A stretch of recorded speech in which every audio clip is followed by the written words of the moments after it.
Bien, ahora lo que vamos a hacer es estudiar algunas condiciones para que sean simples para saber si la derivada existe o no. Desafortunadamente no va a ser eh,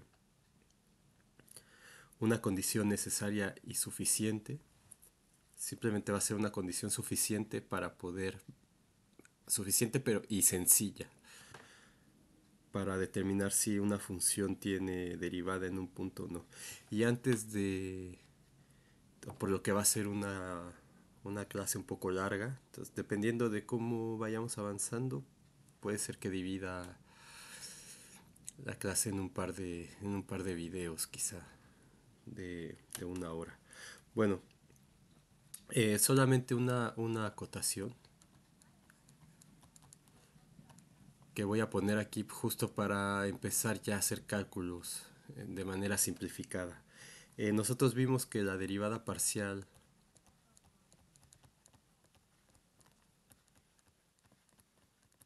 está definida como esta d sub i. Y si tomo las componentes de la función f, o sea, si tengo una función f que va de Rn en Rm y voy a calcular que es derivable en un punto interior de U, entonces la derivada parcial de sus componentes, o sea, donde esa como f pertenece a R, bueno, f de x o f de a pertenece a Rm, entonces este f es un vector que tiene m componentes. Entonces, la késima componente de este vector, la derivada parcial con respecto a la dirección y, vimos que está dada por el límite cuando t tiende a cero de f de k, en este caso la componente de a más t veces ei menos fk en a sobre t. Y entonces si lo ponemos de manera explícita, como lo hicimos en la clase anterior, tendríamos que esto es a1 hasta a i más t, an menos fk de a1 hasta ai, hasta an, perdón, sobre t. Entonces, digamos que no lo vamos a calcular en un punto, que al punto en vez de llamarle a le llamamos x. Entonces, sustituimos eso ahí y lo que nos va a quedar es que la derivada parcial respecto a la dirección EI evaluada en X va a ser X más la FK evaluada en X más TEI menos FK en X, que sería X1 hasta XI más T, y de ahí hasta XN, y aquí sería X1 hasta X hasta XN. Eh, entonces podemos observar aquí que esta función f, la variable es la variable t, o sea, es una variable en la coordenada yésima. Entonces, esta cosa de aquí tiene la notación de IFK en X como la parcial IFK en X, y esta cosita es la parcial con respecto a la coordenada yésima de FK evaluada en X, donde lo que significa esto es que vamos a derivar la función, la componente k de la función, porque estas funciones k son funciones que van de Rn en R, definidas así, cada una de estas componentes. Entonces, esto es como una derivada usual con respecto a la variable xy, manteniendo todas las demás constantes. Entonces, por ejemplo, si yo tengo una función, vamos a poner una función que va de R2 en R2. Entonces yo tengo un punto X en R2. Entonces ese punto X yo lo puedo escribir como X1, X2, ¿correcto?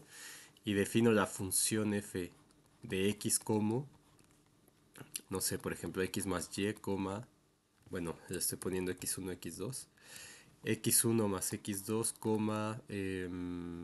2x1, por ejemplo. Entonces aquí las componentes f1 de x2, que sería esto, es x1 más x2, y la componente 2 en x1, x2 es 2x1. Entonces vemos aquí que estas funciones fk son funciones que van de R2 en R, justo como tenemos aquí. Y entonces si yo quiero calcular la parcial con respecto a 1 de f1 en x, y, según esta cosa que hemos definido aquí, sería la parcial con respecto de x1 de la función f1 en xy, que sería x1 más x2. Y entonces lo que me dice esto que está aquí es que tengo que derivar, porque esto se vuelve como la derivada en una variable. Entonces, por eso la notación que está aquí. Pero claro, le pongo parcial porque la función en realidad es una función de varias variables. Entonces no es una derivada total. Entonces, por eso el nombre derivadas parciales que le pusimos en el, o que le pone la gente, o que le puso la gente cuando empezó a estudiar estas cosas. Entonces lo que dice esto es que yo derivo esto de la forma usual tomando como variable la x1. Entonces aquí x1 es la variable. Todo lo demás es constante para efecto de esa derivada. Entonces, la derivada de x1 con respecto de x1, pues es 1, según lo que ya sabemos. Y por supuesto, esta derivada, como es una derivada de una función que va digamos aquí, de r en r, visto, tomándola desde este punto de vista que tenemos aquí, entonces esa derivada va a respetar las reglas de derivación usual. Eso lo vamos a demostrar en general en la siguiente clase. Y entonces, esto sería, o sea, lo que quiero decir es que, a ver si se puede borrar, sí. Lo que quiero decir es que esto en realidad es como si fuera la parcial con respecto a x1 de x1 más una constante. Entonces, y eso, pues sabemos que es igual a 1, por ejemplo. Y si quiero calcular la parcial 2 de f1 con respecto a en xy, sería la parcial con respecto a x2 de esta cosa igual, x1 más x2. Pero aquí la variable ahora es x2 y la que es constante es x1. Esta es la variable. Entonces, esto es como derivar. O sea, aquí le estoy poniendo igual, pero no es igual. Es para ejemplificar lo que estamos diciendo. Es como si fuera una constante más x2. Y entonces esto sería la parcial de una constante respecto a x2, pues es 0, y parcial de x2 con respecto a x2 es 1. ¿De acuerdo? Entonces de esa manera vamos a derivar cuando sea posible en los ejemplos que vamos a ver más adelante. Entonces ahora sí, vamos a empezar con el quinto tema, que es la existencia de la derivada.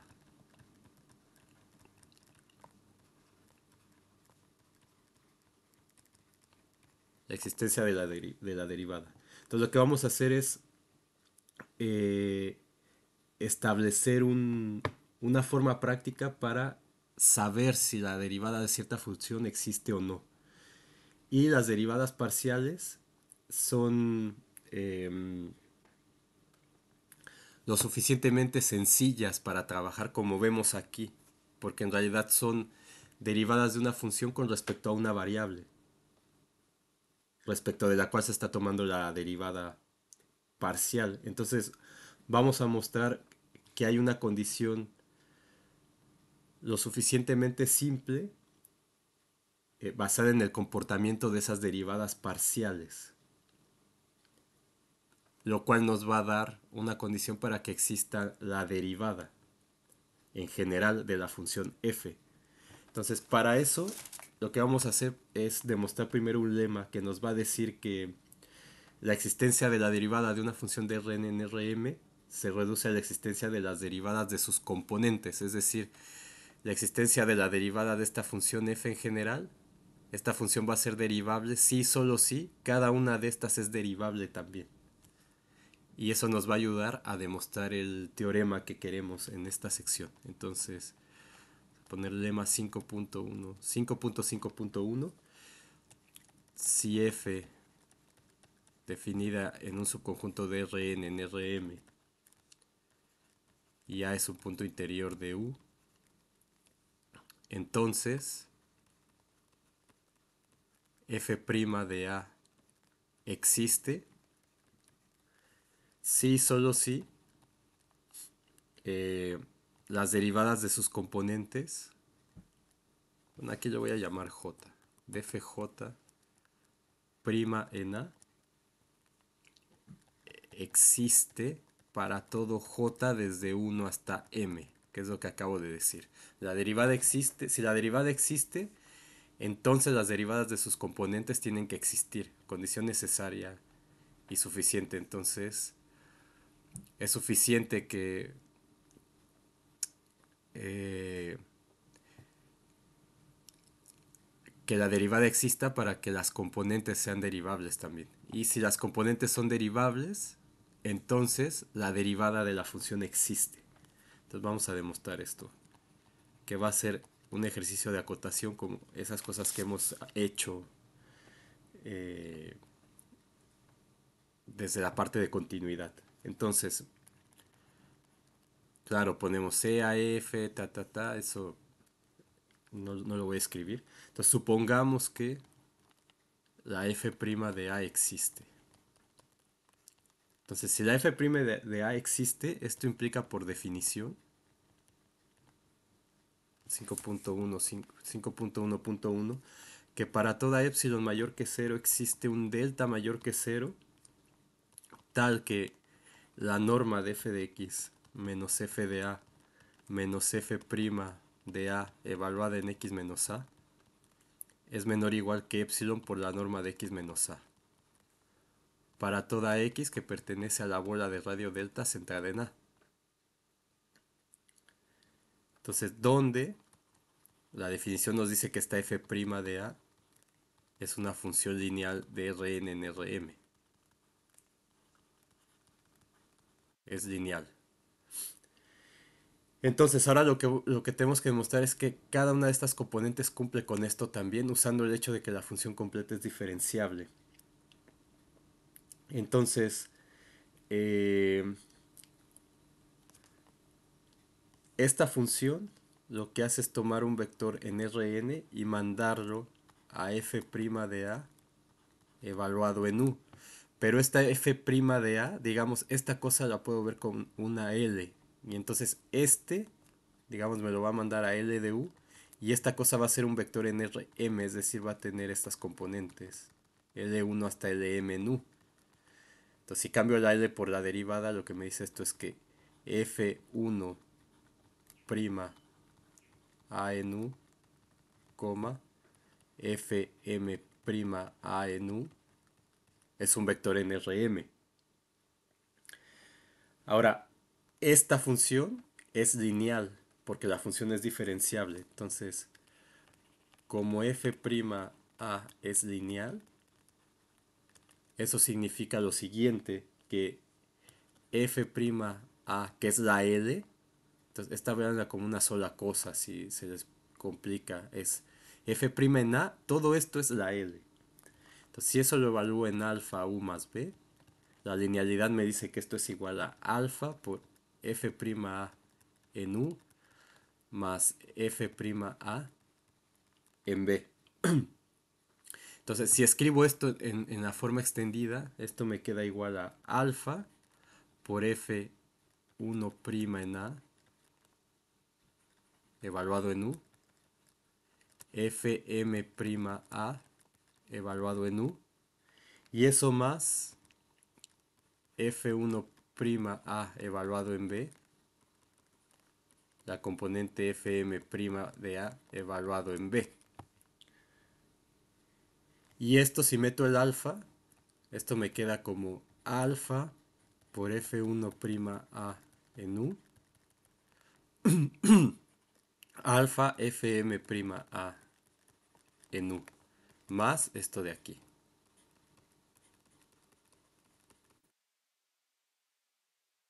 Fm prima a en b. Entonces, entonces eh,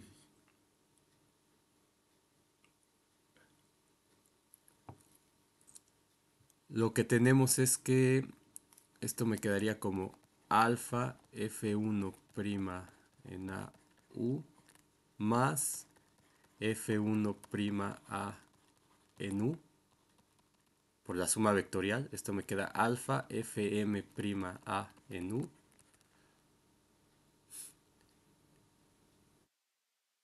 más fm prima a en b. ¿De acuerdo?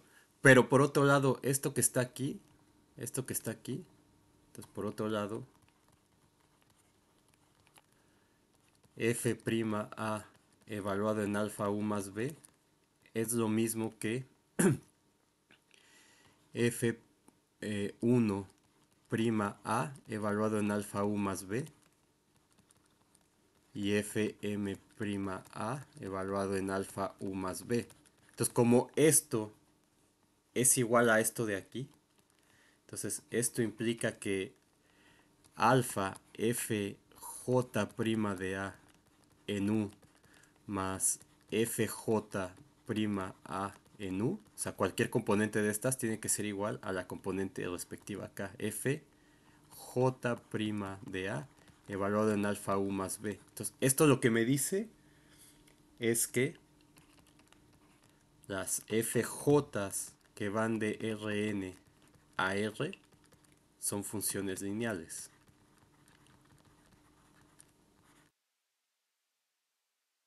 para todo V en Rn y para todo alfa en los reales. Entonces, ¿qué es lo que tenemos que hacer? Tenemos que demostrar que las FJ son lineales. Entonces, lo primero que hay que ver es que, perdón, que son derivables. Entonces, lo primero que hay que ver es que la transformación lineal asociada es lineal. Entonces, esta cosa es lineal. Son funciones lineales. F', perdón. No las FJ, las F'. Son funciones lineales. Ese es el primer paso. Entonces, lo que tenemos, entonces, por demostrar que FJ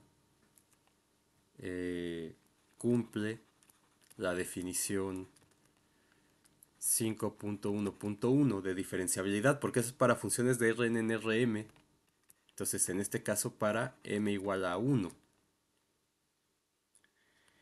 Entonces, ¿qué es lo que me dice esa definición? Que tengo que calcular la norma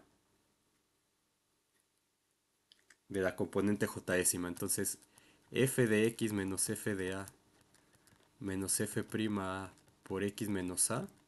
Entonces, la componente j de esto es justamente la componente j de x menos la componente j de f en a menos eh,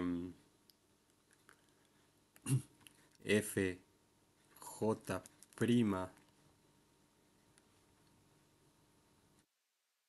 en a en x menos a. Entonces nosotros sabemos que para todo vector en Rn, la desigualdad fundamental nos dice que las componentes valor absoluto son menores o iguales que la norma de x. Entonces en este caso mi norma de x va a ser la norma de la función esta completa.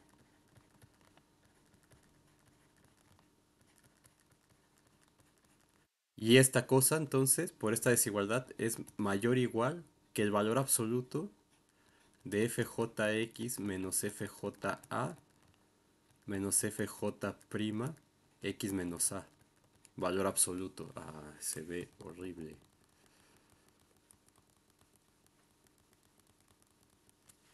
Déjenme poner esto más chiquito. Menos fj prima A por X menos A.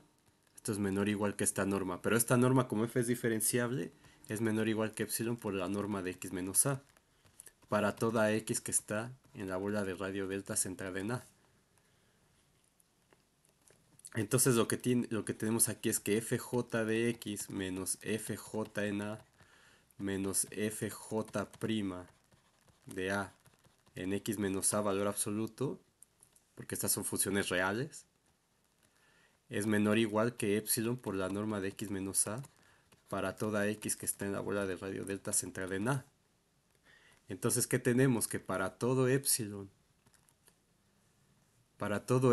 mayor que 0 existe una delta mayor que 0 tal que este límite es menor o igual que epsilon, perdón, este valor absoluto es menor o igual que epsilon por la norma de X menos A para toda X en la bola de radio delta centrada en A. Y las FJ primas son esta función es lineal. Entonces, por definición, eso lo que me dice es que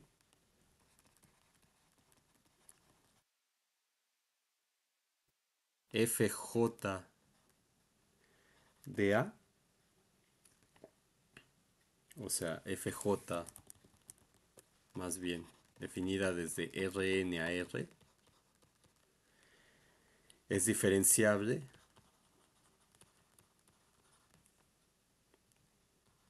en A y FJ' en A es su derivada. ¿De acuerdo? Entonces hemos demostrado que si f es diferenciable, sus componentes son diferenciables también. Ahora vamos con el inverso. Entonces ahora vamos a suponer que las componentes de f son funciones de Rn en R son diferenciables en A punto interior de U para toda J desde 1 hasta M. Entonces por la definición 5.1.1 de nuevo para M igual a 1 lo que tenemos es que para todo epsilon mayor que 0 existe delta mayor que 0 tal que el valor absoluto de fjx, el valor absoluto porque los valores son reales de nueva cuenta. Entonces fj de x menos fj en a menos fj' en a por x menos a es menor o igual que un epsilon que voy a llamarle epsilon prima, entonces, por la norma de x menos a. Porque evidentemente van a salir muchas epsilons debido a esta condición para cada j. Entonces, como es para cada j, aquí esta delta la voy a etiquetar con una j. Entonces, para toda j, desde 1 hasta m, para todo x que pertenece a la bola de radio delta j centrada en A, donde fj' a de Rn en R es lineal y es la derivada de f. Entonces, definimos lo siguiente. Definimos L de Rn en Rm como el vector Lu igual a f1' evaluado en U hasta fm' de A evaluado en U. Son cada una de las componentes de las derivadas, son las componentes de las derivadas de las componentes de la función f. Entonces definimos esta función así. Entonces lo que tenemos que ver es que es lineal. Entonces tenemos que ver que es lineal esta función que definimos aquí. Pero eso ya lo vimos, que ya demostramos en la parte anterior, que es esto que hicimos por acá, esta parte de aquí. Y entonces también tenemos de la desigualdad fundamental,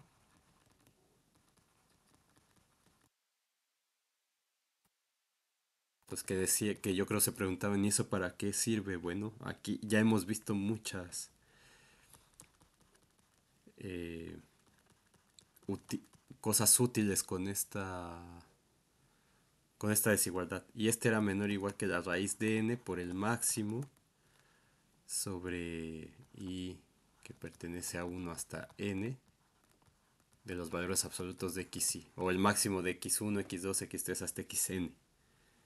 Entonces justamente esta, lo que tenemos que ver ahora es que la norma de f de x menos f de a menos esta L que hemos definido sea menor o igual que epsilon por la norma de x menos a. Pero esto por esta desigualdad es menor o igual que la raíz de n.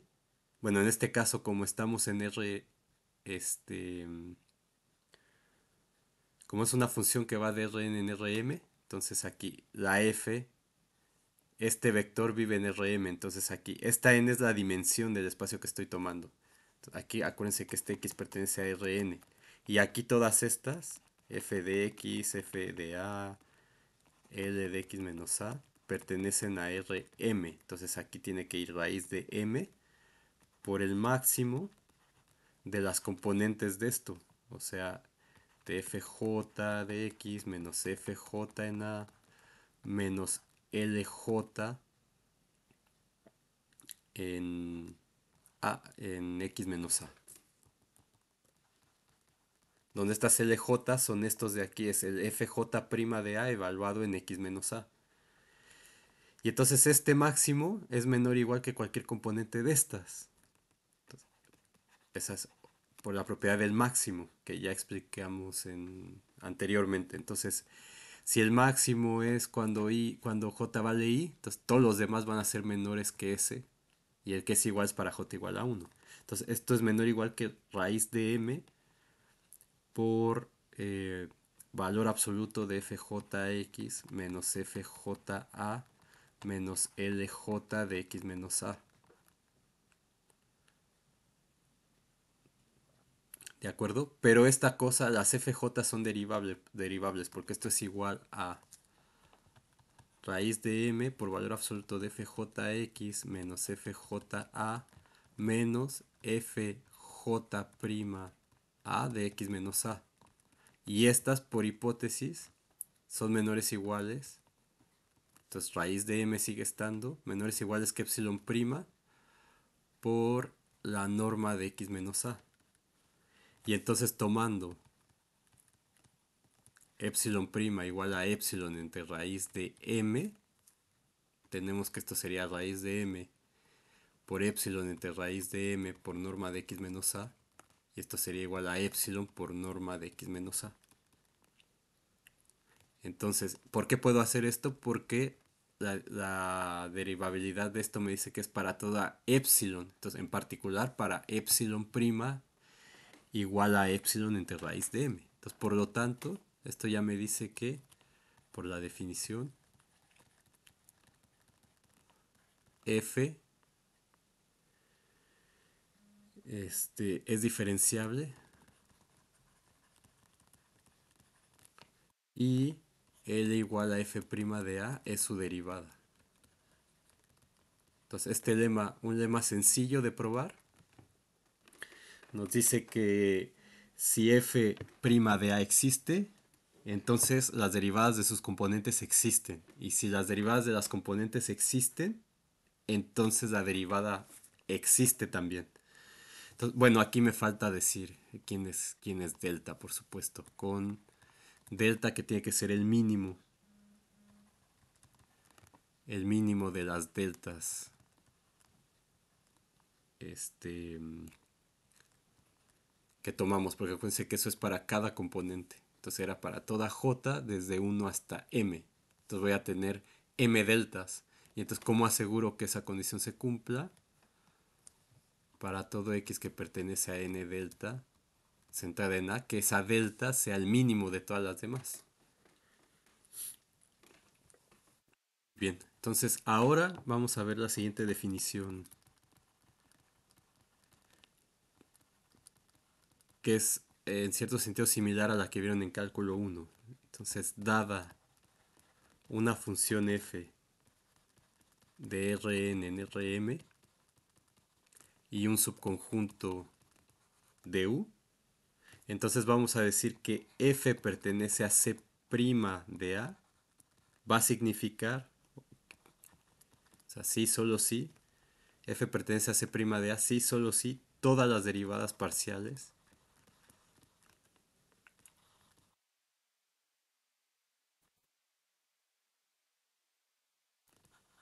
de f existen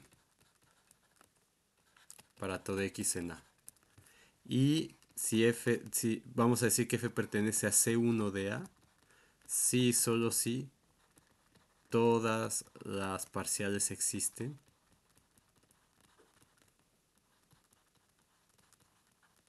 y son continuas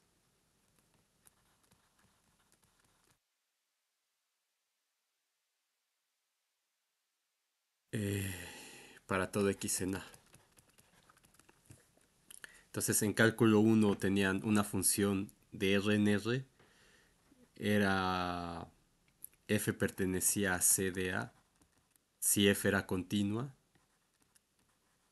y f pertenecía a C' de A, si era diferenciable, ¿se acuerdan? Entonces aquí, digamos, tenemos esta notación para cuando las derivadas parciales de la f existan y para cuando esas derivadas existan y sean continuas también, porque el siguiente teorema lo que va a decir es que si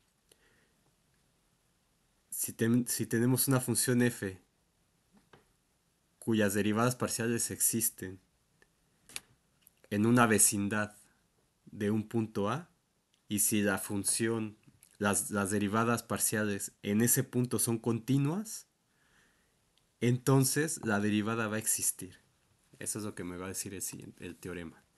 Entonces, teorema 5.5.1. Si f es una función de Rn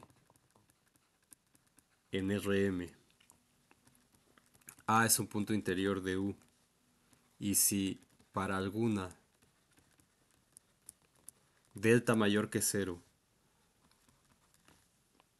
donde n delta de A está contenido en U, acuérdense que esto es porque el punto es un punto interior. Entonces, si yo tengo este conjunto U, para cualquiera, entonces la bola de radio delta centrada en A siempre va a estar contenida en porque ese A es un punto interior. Entonces por eso aparece. Creo que eso ya lo había mencionado antes. Por eso aparece esta condición de aquí. Entonces, tal que 1 F sea C' en una vecindad de radio delta centrada en A y que F sea de clase C1 en el punto A. Entonces, noten esta diferencia. Aquí es en la vecindad de radio delta centrada en A y aquí es en el punto A. Entonces yo tengo el punto A aquí. Lo que estoy diciendo es que la F, las derivadas de la F existen en esta bola, en toda esta bola. Y que la F, las derivadas de esa F sean continuas en el punto A. No necesariamente aquí afuera, solo en el punto A. Entonces, F' de A existe. Y eso es lo que vamos a demostrar, que es una condición suficiente. ¿Qué significa eso? Que pueden haber funciones que no cumplan con esta condición, pero que aún así sigan siendo diferenciables. Y eso vamos a ver en los ejemplos después. Entonces vamos a demostrar el teorema. Entonces vamos a tomar sea f de Rn en Rm tal que cumple 1 y 2.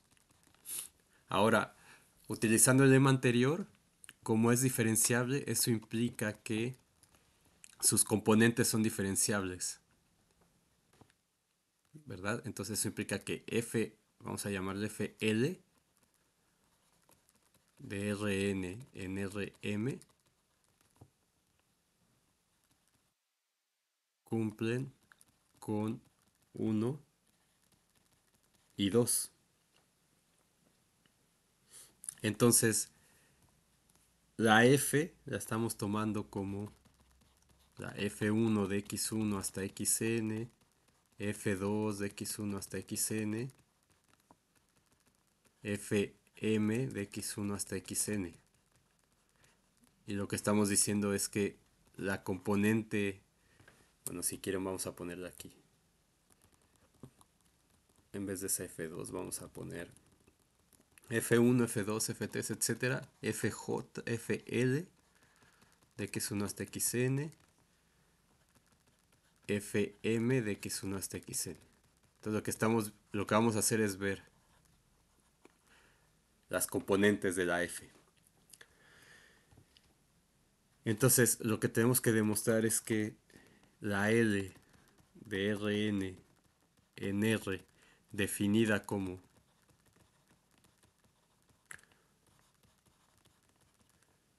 la derivada direccional, es decir, el ui por di de fl en A, para todo u que está en Rn, es la derivada de f en A. Entonces vamos a empezar a usar las condiciones estas. Entonces como fj cumple 1, fl cumple 1, entonces f es de clase C1 en A. Entonces las parciales de fl existen y son continuas para todo L desde 1 hasta M. Entonces, ¿qué significa esto? Que para todo epsilon mayor que 0 de la definición de continuidad existe un delta 1 mayor que 0, vamos a llamarle delta 1, tal que la norma de mi función, que en este caso son las derivadas, o sea, ¿quiénes son continuas? Las derivadas parciales. Entonces, tal que la norma de... si quieren pueden usar esta notación, la que sea, yo voy a usar las derivadas parciales de las componentes de L con respecto de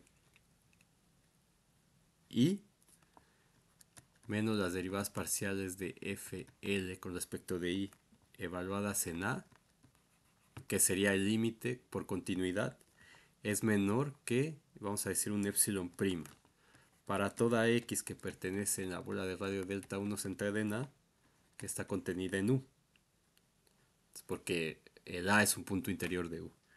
Entonces esto viene de la definición de continuidad. Entonces recordé, a ver, voy a ponerla aquí para que recuerden. F es continua en A, o sea, F como función de U de Rn en Rm, ¿se acuerdan? Sí, solo sí, para toda epsilon mayor que 0 existe delta mayor que 0 tal que la norma de f de x menos f de a es menor que epsilon para toda x que pertenece a u. Tal que la norma de, bueno, si la norma de x menos a es menor que delta. O sea, es decir, para toda x que pertenece en la bola de radio delta centrada en la intersección con u. Pero como en este caso a es un punto interior de u, entonces esta condición de aquí es para toda x que pertenece en n delta de a, que está contenido en u. Entonces esto es justamente lo que estamos aplicando aquí, solamente que en este caso la m vale 1, entonces esta norma cambia por valor absoluto y mi función son las derivadas en este caso. En este caso las f son las di's de fl,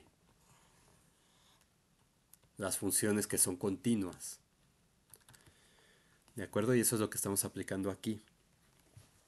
Entonces, eh, ahora lo que vamos a hacer es vamos a considerar, o sea, vamos a dar un punto X en la bola de radio delta 1 centrada en A y vamos a considerar la siguiente sucesión de puntos,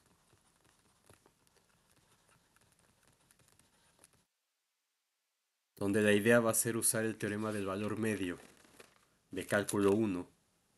Entonces, con la sucesión que vamos a poner, lo que queremos es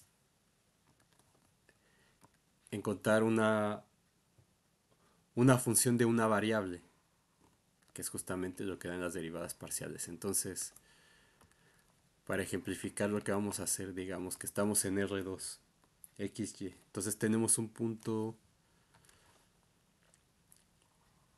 A aquí, que es donde estamos viendo si es derivable o no. Y ese punto A tenemos la vecindad de radio delta 1 centrada en ese punto A. Entonces es n delta 1 en A. Entonces este A tiene componentes A1 y A2. Entonces si por aquí tenemos un punto, vamos a decir un punto X, para asegurar que esté dentro de esta bola, digamos, tenemos este punto X que está en esta bola, tiene componentes X1 y X2. Y entonces lo que vamos a hacer es encontrar un punto aquí, definir un punto aquí, tal que podamos unir todo mediante una trayectoria que está totalmente contenida en la bola. Entonces este punto de aquí tiene coordenadas X1, A2.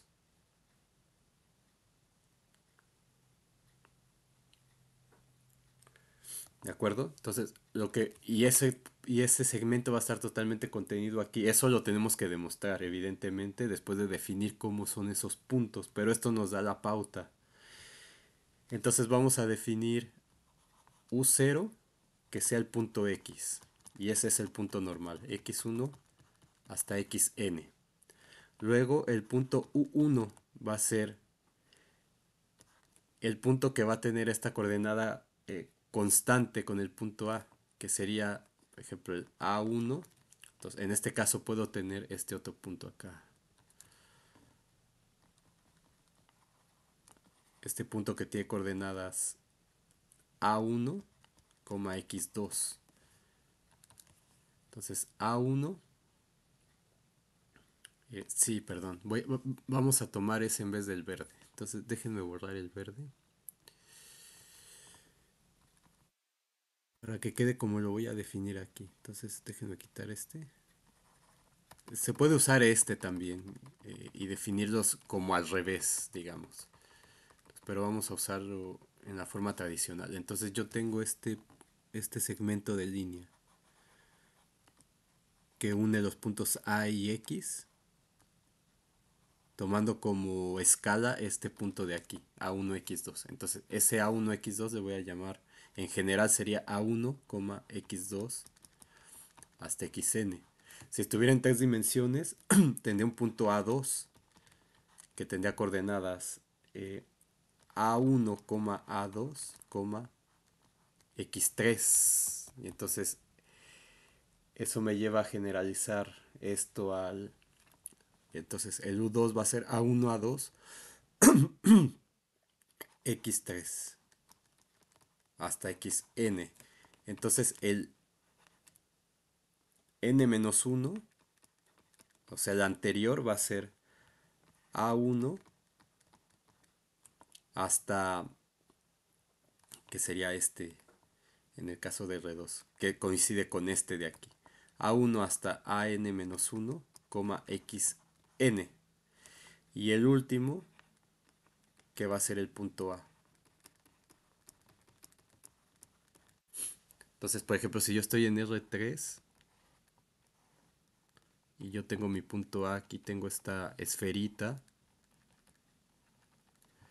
y yo tengo un punto X aquí, entonces este punto X tiene coordenadas X1, X2, X3 y este punto de aquí tiene coordenadas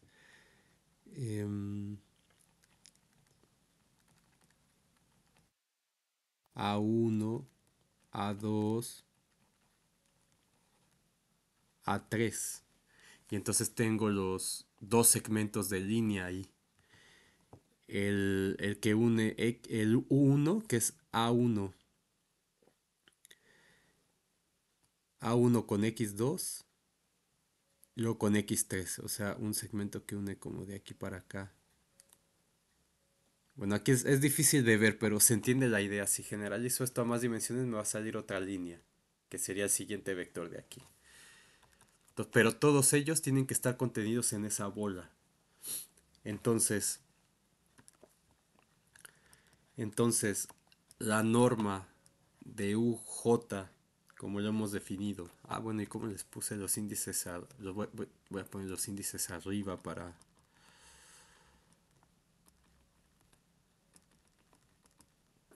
que sea coherente con la notación U0, U1, U2, UN-1, UN. Entonces,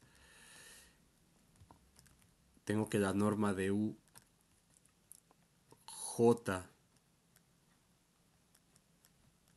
UJ menos A va a ser igual al vector A1, AJ, XJ más 1, luego XJ más 2, etcétera, hasta XN, menos A1 hasta AN. Y esto me va a quedar como la norma del vector. Este y este se va a cancelar hasta el AJ. Digo, si escribo con los mismos índices de acá, tendré aquí el AJ, luego el AJ más 1, AJ más 2, etcétera, hasta AN. Entonces, la diferencia de este vector, este y este se van, entonces me quedan 0, ceros hasta el jésimo. Luego me queda XJ más 1 más AJ más 1. Luego me queda XJ más 2 más AJ más 2, etcétera, hasta XN más AN.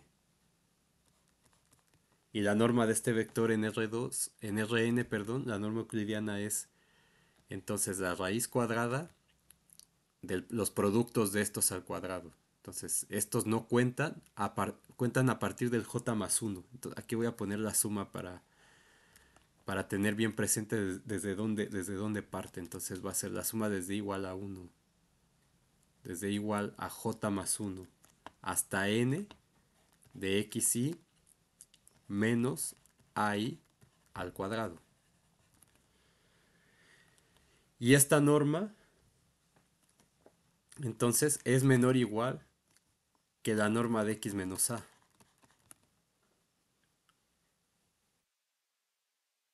¿De acuerdo? Porque la norma de x menos a tiene estos elementos extra. Entonces, la norma de x menos a es la raíz cuadrada de la suma desde igual a 1 hasta n de xy menos ai al cuadrado. Entonces, tiene más términos positivos.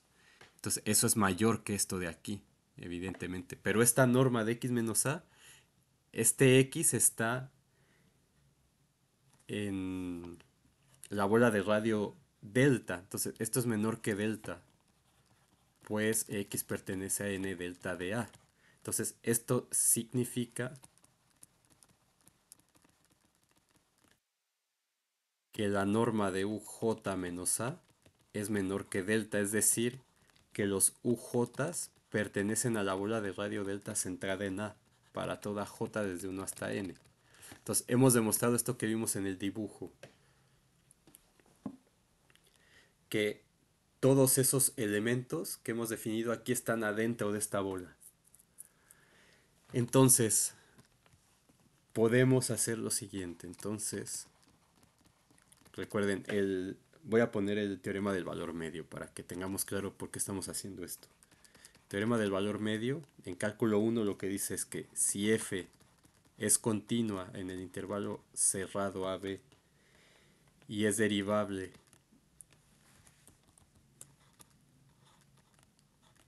en el abierto AB, entonces existe un punto en ese intervalo tal que la derivada f' de xy se puede poner como f de b menos f de a entre b menos a. Eso es lo que queremos hacer. Entonces, aquí esto como entre paréntesis, por eso lo puse en azul. Entonces, ¿qué tenemos? Que podemos escribir las componentes fl de x menos fl de a como eh, fl de u0. Bueno, voy a ponerlo así como fl de u0. Entonces, este x con los vectores que definimos es el u0 y el a es el un menos fl de un. Y aquí le vamos a ir sumando el u1, la f evaluada en u1, u2, u3, es decir, que esto lo puedo escribir como fdl de u0 menos fl de u1 y luego le sumo ese también, menos fl de u2 más fl de u2, etcétera, más fl de un menos 1 menos, perdón, fdl de, más fl de un menos 1 más fl de un, perdón, menos fl de un, que es el último. Entonces simplemente estamos sumando ceros. Entonces con esto lo que conseguimos es que podemos escribir esto como la suma desde j igual a 1 hasta l de fl de u j menos 1 menos fl de uj. Entonces esta cosa que está aquí es precisamente esto. Fl de 1 menos 1, 0. Fl de u0 menos Fl de u1 más Fl de u2 de u1 menos Fl de u2, etcétera. Entonces podemos escribirlo así. Entonces, el UJ, bueno, lo puse otra vez, perdón, que uno se confunde a la hora de escribir, o uno tiene como en la mente que en este caso los índices arriba y abajo da igual, pero déjenme ponerlo de la manera adecuada. Sí, yo creo que vamos a cortar una vez habiendo demostrado el teorema y el siguiente video hacemos los ejemplos. Entonces, U0, U1, U1, U2, U2, UN-1, UN-1, UN. Entonces me queda UJ-1, UJ. Entonces el UJ-1 es el A1, AJ-1, XJ, XJ más 1 hasta XN. Y el UJ es A1, AJ menos 1, AJ, XJ más 1 hasta XN. Entonces, la diferencia de estos es la componente yésima. Entonces, difieren en esta componente.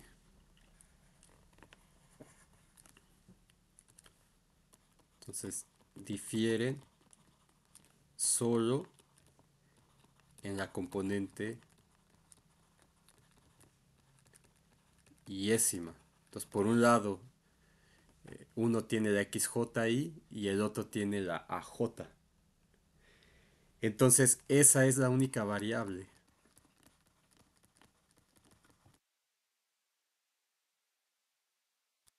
La única variable que tenemos aquí, en esta diferencia. Entonces, es decir, fl de uj menos 1 menos, análogo a las derivadas parciales, se puede ver como una función de variable real en xj. Entonces, como xj menos 1 y xj pertenecen a la bola de radio delta 1 centradena, esto implica que el segmento de línea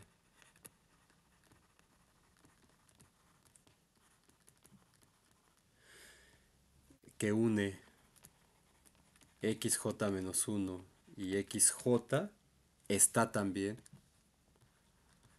está en n delta de a. Que esto, todo lo que estamos demostrando es lo que vimos aquí en el caso de R2. Y como las FL son las derivadas en la bola de radio delta centrada en A existen, entonces se cumple el teorema del valor medio, el azul. Entonces, lo que dice es que existe un CJ, vamos a decir, con arriba. Entonces, existe un CJ que va a estar dado como 1 menos t, xj menos 1, más t, xj con t entre 0 y 1. Eh,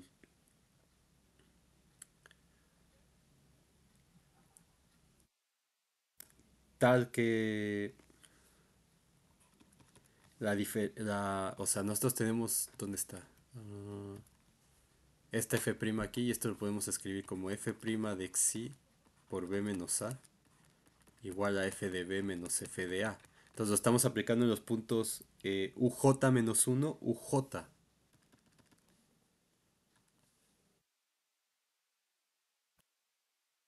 A ver, déjenme borrar esto. Entonces, aplicado a uj menos 1, uj,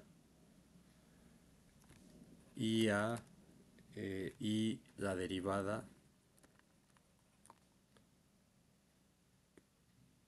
de fl es dj de fl, eso. Entonces existe un cl igual a 1 menos t por xj menos 1 cj, perdón, un cj. Entonces siempre que uno tiene los índices claros ve ese tipo de errores. Xj menos 1 más t por xj, donde t va de 0 a 1. Entonces, lo cual significa que cuando t es igual a 0, entonces estoy en el extremo xj más 1. O sea, este cj lo que me da es toda la línea esta. Cuando t vale igual a 1, entonces estoy en xj. Y para cualquier t en el interior, entonces tengo una combinación lineal de estos dos. Entonces me da todo el segmento. Entonces, del teorema del valor medio existe este cj tal que f de uj menos 1 menos f de uj es igual a dj por la derivada. Bueno, y aquí son las componentes de f. De fl en cj. Bueno, aquí no está bien. Se contraen estos y me queda aquí evaluado en xj menos aj.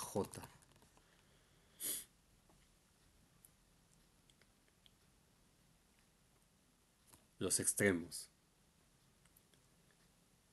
Entonces lo que tenemos es que fl de x menos fl de a es igual a la suma desde j igual a 1 hasta l de fl de uj menos 1 menos fl de uj, que es lo que teníamos escrito antes, y eso es igual por esto de aquí a la suma desde j igual a 1 hasta l de djfl,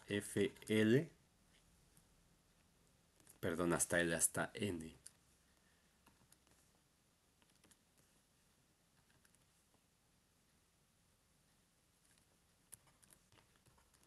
de esta derivada evaluada en cj por xj menos aj. Entonces esto implica que f de x menos f de a menos esta suma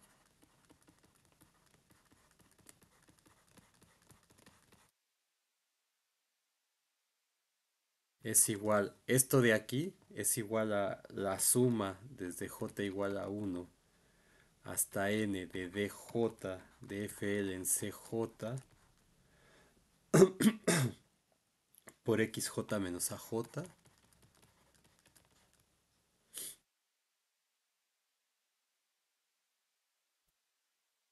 menos, a ver, esperen, ¿qué estoy haciendo aquí?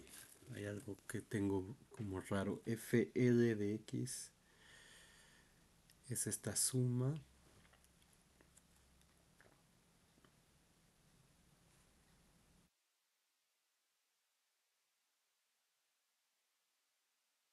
Entonces esta suma la paso restando para acá.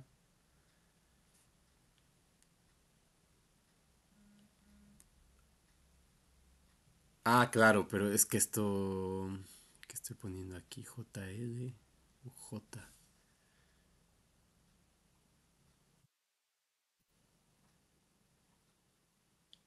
En la J.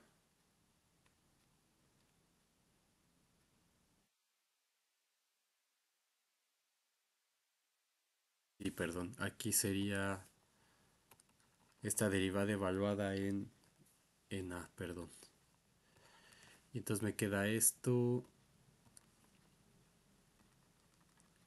evaluado en A. Y esto de aquí es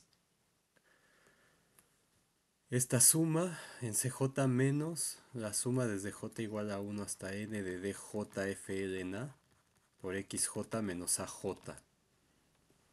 Porque son las derivadas de esta cosa de aquí, esto de acá. Y esto por otro lado, pues es esto de aquí. Entonces, em,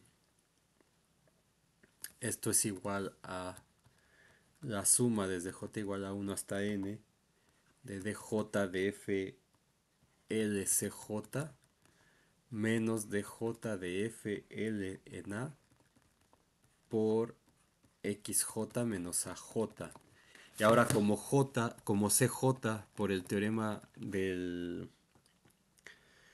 valor medio está en la vecindad de radio delta 1 centrada en A para toda J desde 1 hasta N, entonces lo que tenemos es que de 1, vamos a ponerle 1 aquí, esta, o A. Entonces de A tengo esta diferencia, es menor que epsilon prima. Entonces por A, el valor absoluto de DJ de FL en CJ menos DJ FL en A es menor que epsilon prima. Y entonces esto implica que la norma de f de x menos fl de a menos la suma desde j igual a 1 hasta n de dj de f en a por xj menos aj es igual al valor absoluto de la suma desde j igual a 1 hasta n de dj de flcj menos dj de fla por xj menos aj valor absoluto. Y ahora esta cosa de aquí, eh, de la desigualdad, porque estamos en un espacio con producto interno, entonces por la desigualdad de Cauchy, Oniakowski, Schwartz que vimos anteriormente, esta cosa de aquí, este producto de valores absolutos es, o esta suma del producto de valores absolutos es menor o igual que la raíz cuadrada de este, o sea, de la suma desde j igual a 1 hasta n de djfl en cj. Ah, bueno, aquí me estoy yendo ya todo chueco. Déjenme poner esto. La desigualdad de la CBS. Esto es menor o igual que la raíz cuadrada de la suma desde j igual a 1 hasta n de dj FLCJ menos dj FL de A em,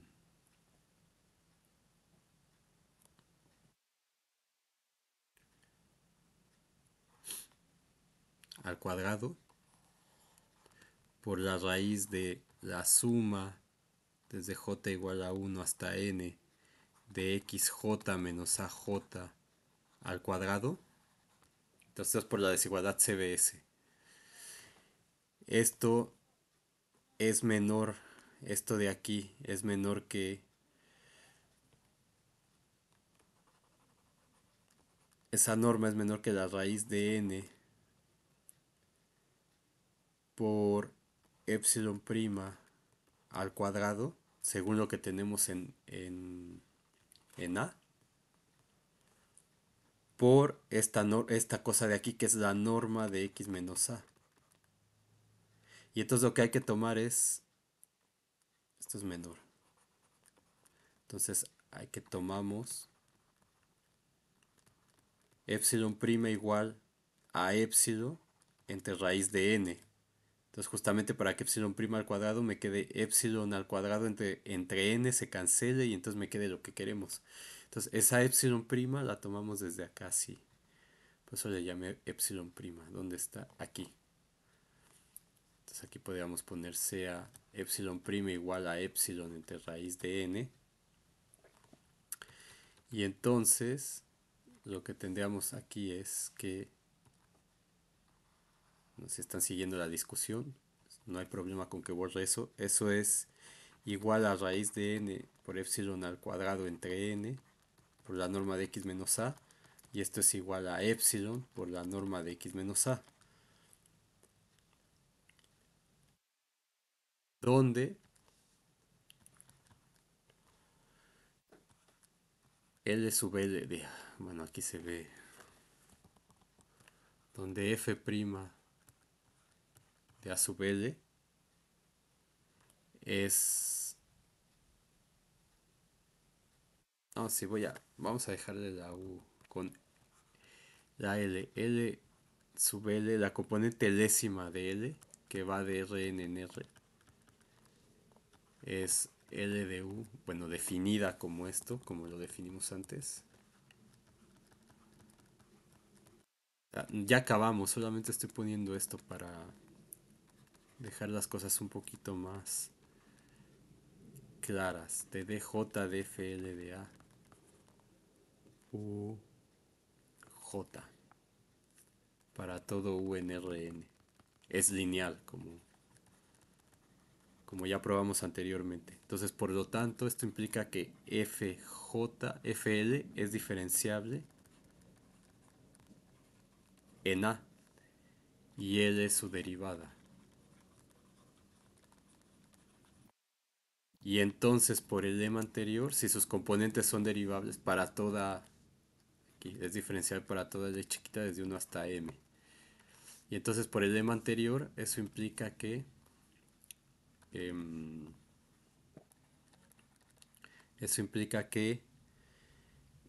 F es diferenciable